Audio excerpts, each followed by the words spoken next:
श्री राम। आप सभी के हृदयस्थ ईश्वर को वंदन करते हुए गोस्वामी तुलसीदास रचित श्री रामचरितमानस इस ग्रंथ का जो प्रथम सोपान अर्थात बालकांड का जो हम चिंतन कर रहे हैं, सज्जनों, यह हमारा कथा निरूपण क्रमांक 84। हमने पिछले कथा विभाग में सती के मन की उद्विग्नता और प्रभु रामचंद्र का दया सिंधुत्व का दर्शन इस कथा विभाग के द्वारा किया। माता सती, जिनका यह हृदय का संशय प्रभु रामचंद्र ने केवल कुछ शब्दों के द्वारा ही दूर कर दिया। उन्होंने केवल यही प्रश्न पूछा कि मेरे महादेव कहां हैं? आप माता अकेली क्यों इस वन में घूम रही हो? इसके द्वारा यह प्रस्थापित हो गया कि प्रभु रामचंद्र यह ब्रह्म है। माता सती का यह संशय कुछ शब्दों में ही दूर हो गया। लेकिन अब सबसे बड़ा प्रश्न माता सती के सामने था कि मैं महादेव को जाके क्या जवाब दूं? मैं उनसे कैसे कहूं कि मैंने सीता जी का रूप धारण करके प्रभु रामचंद्र की परीक्षा लेनी चाहिए और मुझे अब यकीन हो गया है कि आप जो कह रहे हैं वही सही है। लेकिन क्या मेरे महादेव मेरे इस परीक्षा लेने के तरीके से प्रसन्न होंगे? उनके मन में बड़ी चिंता हो गई और इसके द्वारा उद्विग्नता से उन्होंने महादेव के पास जाने के लिए अपने कदम तो उठाए। और माता सती की यह उद्विग्नता देख प्रभु रामचंद्र ने उन्हें अपना विश्व रूप दर्शन दिखाया है। उसका हमने कल चिंतन किया। आइए सज्जनों, आगे के कथा विभाग का हम गायन करें। देखे जहाँ तहाँ रघुपति जेते, शक्ति न सहित सकल सुरते ते। जीव चराचर जो संसारा, देखे सकल अनेक प्रकारा। पूजहि प्रभु ही देव बहुबेशा, राम रूप दूसर नहीं देखा। अवलोके रघुपति बहु तेरे, सीता सहित न बेश घनेरे। सोई रघुबर सोई लक्ष्मणु सीता, देखी सती अति भई सभीता। हृदय कंपतन सुधि कछु नाही, नयन मूदी बैठी मगमाही। बहुरी बिलो केऊ नयन उघारी, कछु न दीखतः दक्ष कुमारी। पुनि पुनि नाई राम पद सीसा, चली तहाँ जहाँ रहे गिरीसा।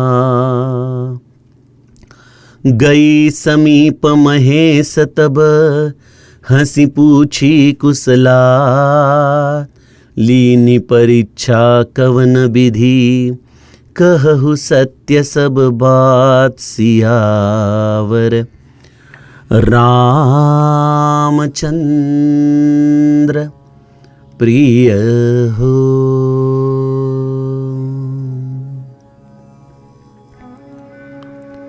सज्जनों, माता सती को यह जो विश्वरूप दर्शन प्रभु रामचंद्र ने करवाया है, इन चौपाइयों का गायन करते वक्त मैं मन ही मन सोच रहा था कि समस्त रामचरितमानस में यह विश्वरूप दर्शन करने का सद्भाग्य और किन पात्रों को और कब प्राप्त हुआ है। थोड़ा आप भी चिंतन कीजिए। शायद आप नित्य पाठ करने वाले समस्त रामचरितमानस के श्रोताजन इसका उत्तर स्वयं ही खोज सकते हैं। जहां तक मेरी स्मृति चलती है, मुझे ऐसा लगता है कि यह प्रथम विश्वरूप दर्शन है जो माता सती को प्राप्त हुआ रामचरितमानस में।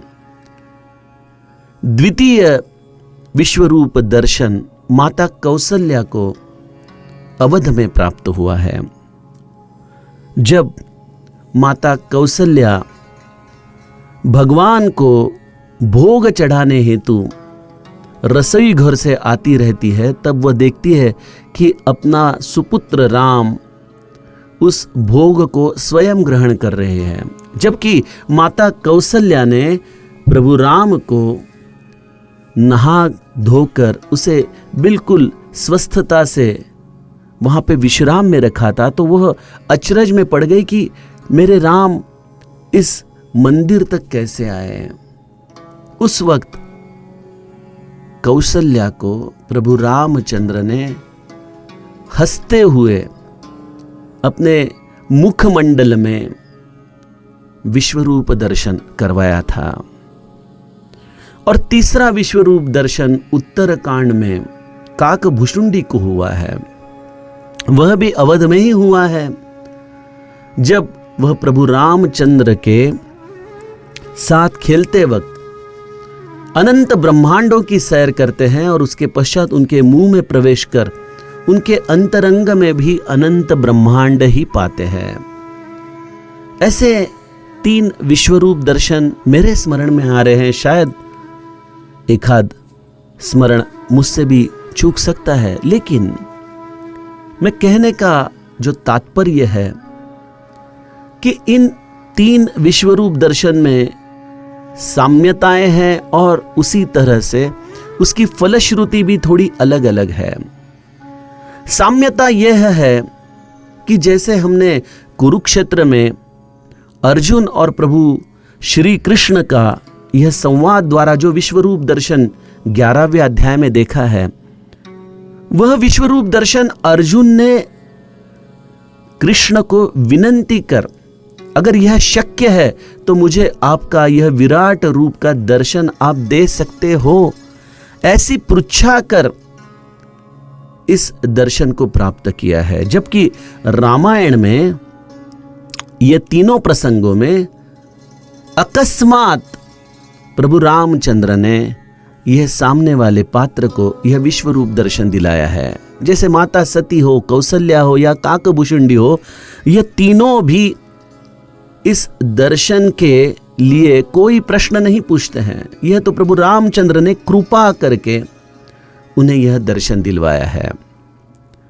दूसरी साम्यता मुझे ऐसी दिखाई देती है कि माता सती, माता कौसल्या और काकभुशुंडी, यह तीनों के मन में कोई ना कोई संभ्रम है, कोई ना कोई संशय है। जैसे माता सती के मन में संशय है कि मेरे प्रभु ब्रह्म है या मनुष्य है, तो इस संभ्रम के उत्तर में प्रभु रामचंद्र ने यह विश्वरूप दर्शन दिया है। माता कौसल्या का प्रश्न तो छोटा सा था कि मेरे राम तो वहां पे पलंग पर नींद ले रहे हैं, तो यहां भोग खाने वाला यह छोटा बच्चा मेरा राम यहां तक कैसे आया। इस एक छोटे दृश्य के प्रसंग में उसके हृदय में जो भय निर्माण हुआ है, उसके द्वारा प्रभु रामचंद्र ने माता कौसल्या को विश्वरूप दर्शन दिया। और काकभुशुंडी तो उनके सखा थे, उनके साथ खेल रहे थे।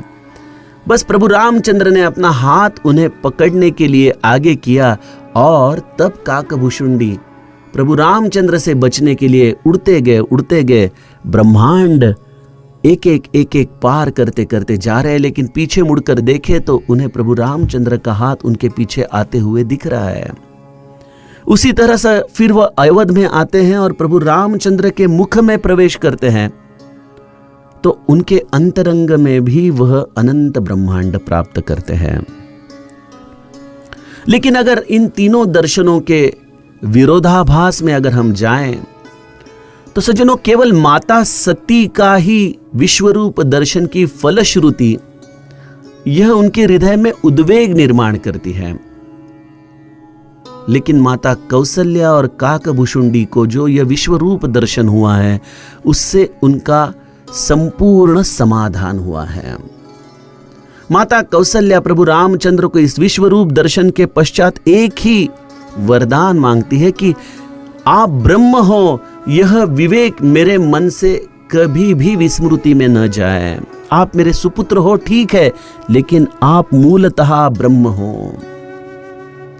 और यह वरदान उन्हें विश्वरूप दर्शन के पश्चात प्राप्त होता है। और उसी तरह काकभुशुंडी के भी अंतरंग के समस्त प्रश्न प्रभु रामचंद्र के इस विश्वरूप दर्शन द्वारा समाप्त हो जाते हैं। काकभुशुंडी चिरंजीव वरदान प्राप्त कर लेते हैं।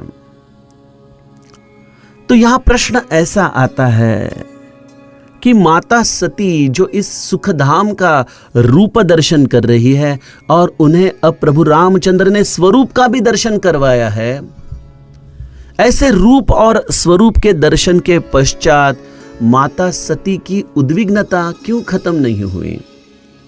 उनका संताप, उनका दाह, उनका दुख, क्या इसकी समाप्ति करने के लिए प्रभु रामचंद्र का दर्शन पर्याप्त नहीं था?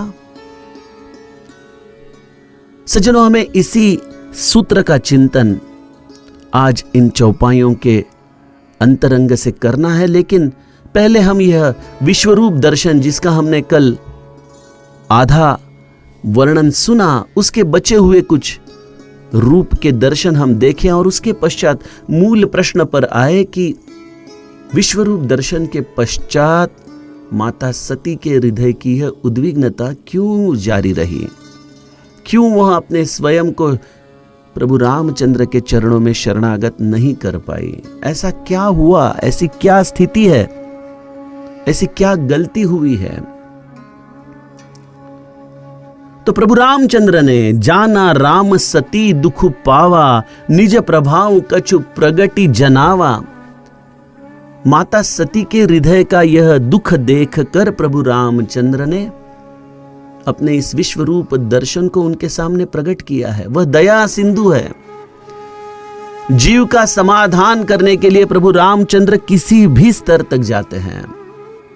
यही प्रभु रामचंद्र का दया सिंधुत्व है। माता सती यह समस्त दर्शन कर रही है और उसे दिख रहा है कि अनंत ब्रह्मांड है और हर एक ब्रह्मांड में उस ब्रह्मांड के अनुरूप ब्रह्मा विष्णु महेश है। उनके साज रंग सब एक एक ब्रह्मांड में अलग है और उनको ही सुशोभित करने वाली उनकी निज शक्ति उनके चरणों में बैठी है, जो सती ब्रह्माणी और लक्ष्मी रूप में उस हर ब्रह्मांड में स्थिर है। अनंत देवता ऋषि इस प्रभु रामचंद्र की सेवा हर एक ब्रह्मांड में कर रहे हैं। यहां पे हर ब्रह्मांड में हर एक व्यक्तित्व बदल रहा है। ब्रह्मा विष्णु महेश बदल रहा है, देवताएं बदल रही है, मुनीश्वर ऋषि, सब कुछ अलग अलग है, लेकिन एक व्यक्तित्व हर ब्रह्मांड में वैसे का वैसा ही है। गोस्वामी जी कहते हैं, देखे जहाँ तहाँ रघुपति जेते, शक्ति न सहित सकल सुर तेते, जीव चराचर जो संसारा, देखे सकल अनेक प्रकारा। जैसे हम देखते हैं कि श्री कृष्ण के रास में श्री कृष्ण मध्य में हैं, राधा जी उनके पास है और उनके अगल बगल में जितनी भी गोपियां हैं उनके रूप तो अलग अलग है, लेकिन हर रास में श्री कृष्ण वैसे के वैसे ही है। तो वैसे ही इस समस्त ब्रह्मांड के नायक है प्रभु रामचंद्र। वह इस अनंत कोटि ब्रह्मांड के नायक है, केंद्र बिंदु है। वह जैसे के तैसे हर एक ब्रह्मांड में स्थिर है, लेकिन उनके इस हर ब्रह्मांड के नियम अलग अलग हैं।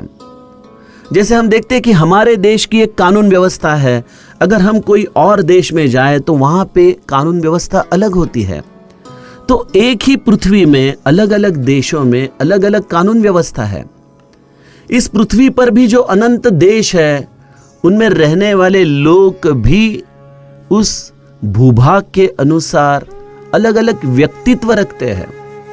अगर हम चाइना में जाएं तो हमें अलग किस्म के लोग दिखते हैं, वही भारत में अलग है, यूरोप में जाएं तो अलग है, अमेरिका में जाएं तो और अलग व्यक्तित्व हमें दिखाई पड़ते हैं। तो यह हमारा अनुभव है कि एक ही भूलोक में अलग अलग देश में अलग अलग व्यक्तित्व रहते हैं। तो यहां तो ब्रह्मांड की बात चल रही है। तो अनंत ब्रह्मांड में हर एक ब्रह्मांड की व्यवस्था है और उस व्यवस्था के अनुसार वहां पे प्राणी मात्र जन्म ले रहे हैं और उनका अनुशासन करने के लिए वहां उसी रूप में ब्रह्मा, विष्णु और महेश भी है। मैं हमेशा आपको एक कहानी बताते रहता हूं ना कि एक पोता अपने दादा के साथ घूमते घूमते पूछा कर रहा है कि दादा, ये इतना सुंदर पृथ्वी का रूप किसने बनाया? ये इतने सुंदर पत्ते, ये झरने, ये पौधे, इन्हें किसने निर्माण किया? तो दादा ने कहा कि इन्हें बेटा भगवान ने निर्माण किया है। तो पोते का अगला सवाल था कि फिर भगवान को किसने निर्माण किया?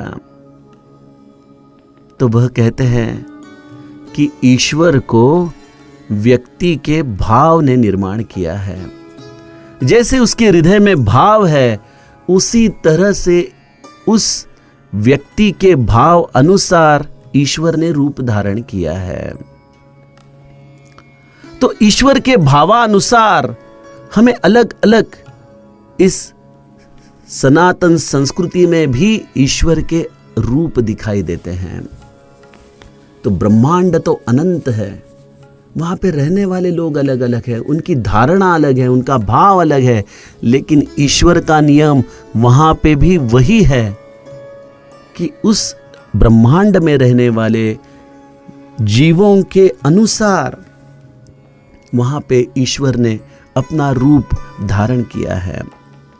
तो सती जी देख रही है कि प्रभु रामचंद्र की सेवा समस्त देवताएं कर रहे हैं और इस हर ब्रह्मांड में अनंत जीव है और यह अनंत जीव प्रभु रामचंद्र के इस ब्रह्मांड में विचरण कर रहे हैं, उनकी सेवा कर रहे हैं। अनेक प्रकार के देवता अनेक प्रकार के वेश धारण करते हुए प्रभु रामचंद्र का पूजन कर रहे हैं। तो एक ब्रह्मांड दूसरे ब्रह्मांड जैसा नहीं। एक ब्रह्मांड में रहने वाले जीव, वहां के देवता, वहां के ऋषि, यह सब अलग अलग है, लेकिन एक ही साधर में है कि हर ब्रह्मांड में मेरे प्रभु रामचंद्र जैसे के तैसे है। अवलोके रघुपति बहु तेरे, सीता सहित न बेश घनेरे। सीता जी के साथ प्रभु रामचंद्र हर एक ब्रह्मांड में है, लेकिन उनका रूप स्थिर है। सज्जनों, इसका मतलब एक ही है कि ब्रह्म शाश्वत है, वह कभी बदलता नहीं, ना उसको कोई उपाधि के द्वारा अलग अलग रूप धारण करने पड़ते हैं। वो बस है, केवल उसका शाश्वत रूप यही ब्रह्म है। वह स्थिर है, वह केंद्र बिंदु है इन अनंत कोटि ब्रह्मांडों का, और इसलिए उस केंद्र की भूमिका अत्यंत स्थिर है। यही माता सती इस विश्वरूप दर्शन में देख रही है।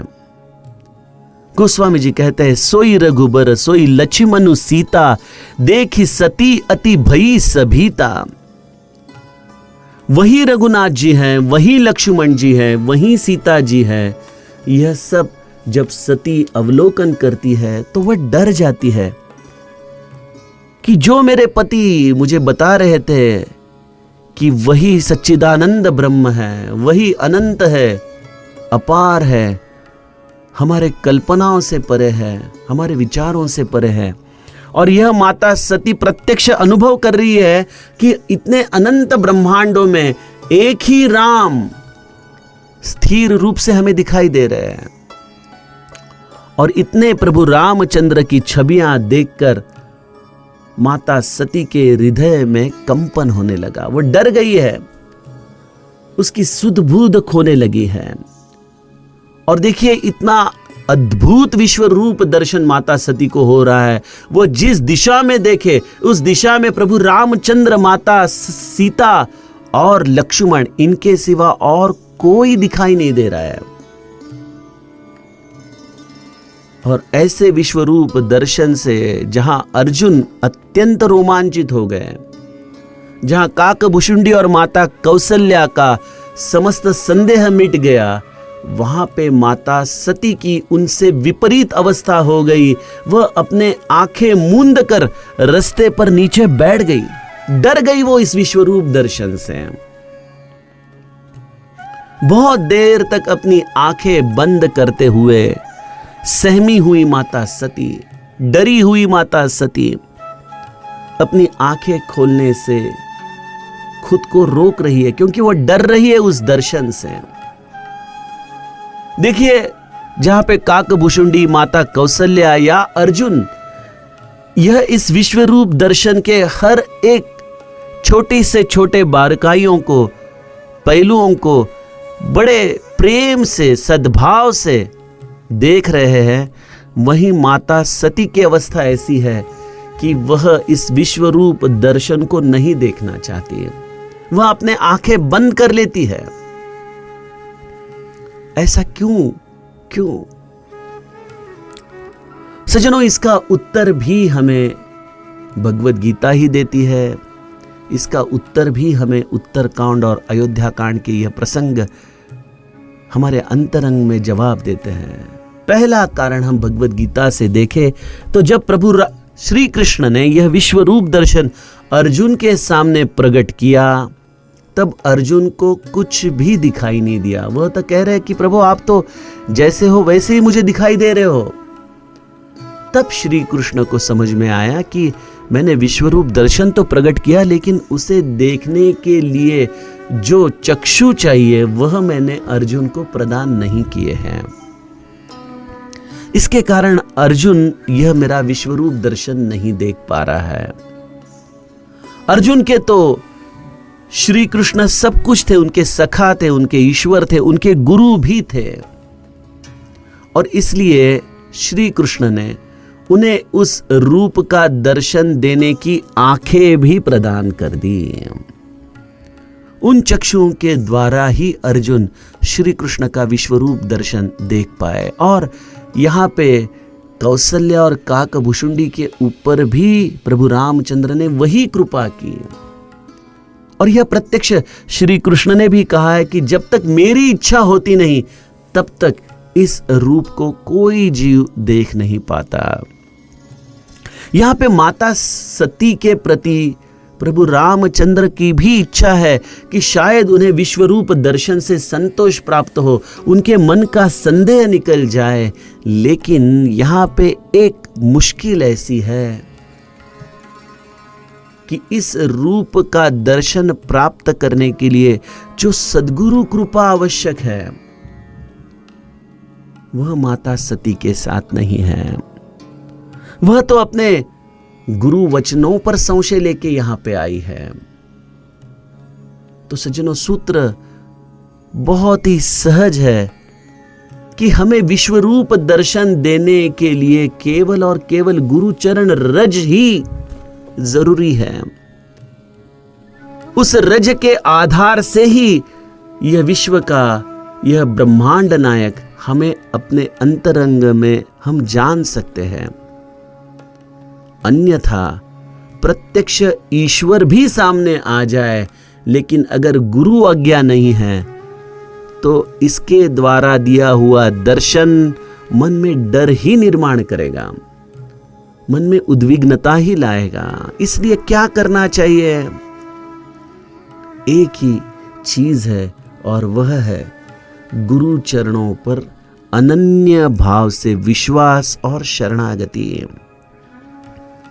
माता सती का यह मौका वो अपने हाथ से गंवा चुकी थी। अगर वह महादेव जी के चरणों में गिड़गिड़ाते कि प्रभु यह संदेह मेरे मन से निकालो, तो शायद यह इतनी परीक्षा लेने की उसे कोई जरूरत ही नहीं पड़ती। लेकिन उसका संदेह बड़ा सूक्ष्म था और इसलिए गुरु ने भी उसे मुक्त कर दिया कि जाओ सती, आप स्वयं जाके मेरे प्रभु की परीक्षा ले सकती हो। यह बहुत बड़ा अपराध माता सती का हुआ है और इसके कारण इस सुखधाम का यह विश्वरूप दर्शन भी माता सती के हृदय में प्रसन्नता नहीं दे रहे हैं। दूसरी चीज है कि माता सती और महादेव यह प्रकृति पुरुष है, इनका सामायिक रूप में ही रहना यह समस्त प्रकृति के लिए अनिवार्य है। शक्ति के लिए शिव भी कुछ नहीं कर सकता और शिव के सिवा शक्ति भी अधूरी ही रह जाती है। यहां शिव पर संदेह लेके शक्ति रूपी माता सती अलग हो गई और अपने शक्ति के भरोसे पे वह ब्रह्म को जांचना चाहती है और अपना विवेक खो बैठी है। तो ऐसे केवल शक्ति रूपिणी माता सती को यह विश्वरूप दर्शन नहीं हो सकता। जब तक हमारे हृदय में यह प्रकृति पुरुष का भेद है, जब तक दृष्टा और दृश्य अलग अलग है, तब तक इस चराचर में छिपा हुआ राम हमें अनुभव में नहीं आ सकता। यह बहुत गहन सूत्र है सज्जनों, इसलिए मैंने इसे आपको सहजता से समझाया कि आप केवल अपने गुरु के चरणों का दास बनकर रहिए। उनकी कृपा जब होगी, उनके चरण रज जब आपको प्राप्त होंगे, तब आपको यह चराचर में छिपा हुआ राम अपने आप दिखने लगेगा और वह दर्शन माता सती की तरह आपको दुख नहीं देगा, यह आपको आनंद देने वाला दर्शन होगा। बहुरी बिलो के नयन उघारी, कछु न दीखतः दक्ष कुमारी। थोड़ी देर के बाद सती ने बड़े सामर्थ्य से अपने आंखें खोलकर सामने देखा तो उन्होंने पाया कि अब सामने कुछ भी नहीं है। वही पेड़ पौधे, वही इस वन की शांतता वह अनुभव कर रही है। सती ने मन ही मन प्रभु रामचंद्र के चरणों की वंदना की, उन्हें नमस्कार किया, अपने द्वारा किए हुए अपराध की क्षमा याचना उनके पास की और फिर सती जहां पे उनके पति उनकी राह देख रहे थे, उस वट वृक्ष के नीचे जहां पे शंकर जी रुके हुए थे, वहां पे उनसे मिलने हेतु पहुंची है। गोस्वामी जी लिखते हैं, गई समीप महेश तब हंसी पूछी कुशलात। जबकि मेरे महादेव स्वसंवेद्य है, सब जानते हैं, फिर भी मेरे महादेव माता सती को पूछते हैं और वह भी किस अंदाज में, हंसी पूछी कुशलात, मुस्कुराते हुए। कुशल प्रश्न महादेव माता सती को पूछ रहे हैं। लीनी परीक्षा कवन विधि, कहूं सत्य सब बात। हे सती, आपने मेरे इष्ट की, मेरे प्रभु की परीक्षा किस तरह से ली, इस समस्त परीक्षा का वृत्तांत मुझे सत्य रूप में कथन कीजिए।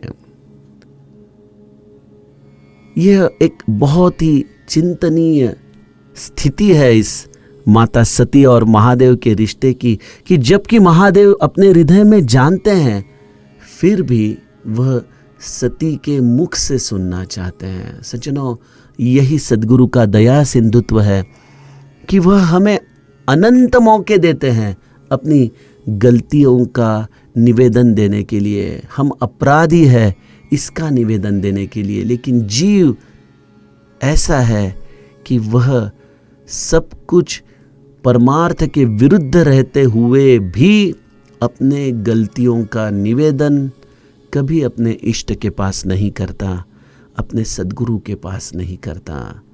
महादेव जी भी इसी इंतजार में हैं कि शायद माता सती अपनी गलती मान ले और उन्हें क्षमा प्रार्थना करने का एक मौका इसके द्वारा मिले। आइए देखते हैं माता सती महादेव जी को क्या जवाब देती है।